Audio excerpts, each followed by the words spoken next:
আপনাদের সবাইকে ধন্যবাদ ঢাকা 19-এর জন্য আমাকে শুভকামনা জানানোর জন্য। কিন্তু আপু, ওয়াই এনসিপি? এনসিপিতে আসছি আমি নাহিদ ভাইয়ের জায়গা নিতে, নাহিদ ভাইয়ের হেল্প নিয়ে।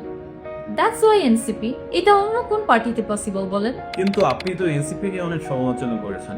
আমি আমার স্ট্যান্ডে এখনো আছি। জুলাই কারো বাপের না। দুর্নীতিবাজ এবং চাঁদাবাজীদের এনসিপিতে জায়গা দেওয়া উচিত না। তাদের নতুন ধারার রাজনীতি করা উচিত। এন্ড এনসিপির উচিত জনগণের জন্য ভালো প্রার্থী দিয়ে বাজে পলিটিশিয়ানদের জনগণকে তাদের জবাব দেওয়ার সুযোগ করে দেয়া। দ্বিতীয়ত, আমি প্রমোট করতে চেয়েছিলাম এনসিপি থেকে যে কেউ চাইলে ন্যাশনাল ইলেকশনে দাঁড়াতে পারে এবং দেশ ও দশের জন্য কাজ করতে পারে। তার মানে কি আপনি ঢাকা 19-এ দাঁড়াচ্ছেন না? আমি কখন বলেছি আমি আমার জন্য কম নিচ্ছি? ইসির নীতিমালা অনুযায়ী 25 বছরের নিচে কেউ জাতীয় নির্বাচনে অংশগ্রহণ করতে পারবে না। আমার বয়স 25 হয়নি। আমার অনেক এক্সপিরিয়েন্স এবং নলেজ গ্যাদার করতে হবে to be the best person for my country. But এতগুলো মানুষ আমাকে যোগ্য মনে করেন, তার জন্য ধন্যবাদ।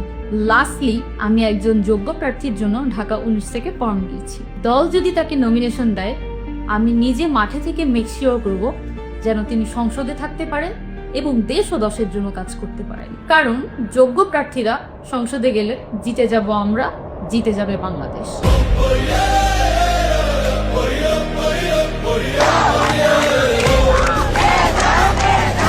জুলাইয়ের চেতনায় জলে আলো,